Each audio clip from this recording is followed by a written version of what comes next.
As far as I'm concerned, Gary Neville is quite comfortably one of the most spineless and hypocritical individuals within the entire footballing world. On Saturday night, he was tearing into referees and claiming that the debacle we witnessed with VAR during Liverpool's game against Tottenham called into question the integrity of every dubious decision that came before it. Yet 24 hours later, he's having a pop at Liverpool for using, as per his own words, dangerous, vague and aggressive language in their statement responding to the PGMOL's sorry excuse for an apology. Perhaps I shouldn't be too surprised given this was the same bloke that took a nice big bag of cash from Qatar in order to cover the World Cup there after previously condemning them in no uncertain terms. Normally, football fans rip into his managerial stint at Valencia and use that as a stick to beat him with, but I find his bizarre takes as a pundit far more problematic given the huge following and influence he has as the face of Sky Sports Football. Like others on Twitter, I can't help but feel like someone's been in Gary's ear telling him to nip this in the bud, and if that is the case, then you do wonder what the bloody hell's going on behind the scenes right now. Regarding Luis Diaz's wrongly disallowed goal, I've done a breakdown yesterday on why I believe corruption is at play, which you can access via the top right hand corner of your screen, and will focus my attention on Liverpool's statement in this video instead. Regardless of who you support, every single football fan that gives a single fuck about the Premier League should be thanking the club for having the balls to call out the lack of sporting integrity taking place in the VAR room.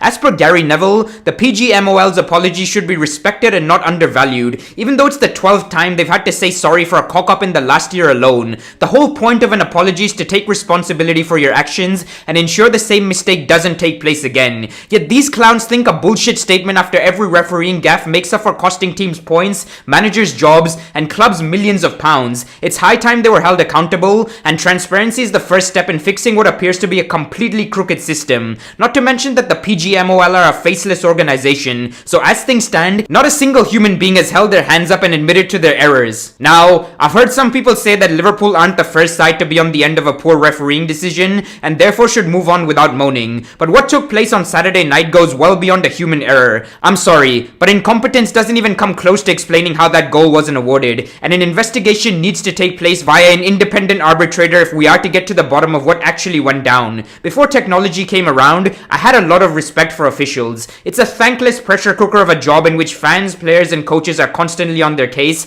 and having to make potentially season-defining decisions in a split second with 50,000 people screaming for their heads in the stands and millions more vying for their blood on social media sounds like a complete nightmare. That, however, is largely evaporated thanks to the fuckery we see on a weekly basis with VAR, and Lord only knows what's next. At this point, it almost feels like they're trying to make the sport as shit as possible so that fans themselves start clamoring for a European Super League, and I think that's an inevitability at this stage. Do let me know if you think I'm right or chatting shit down below, and I'll catch you in the next one. Peace.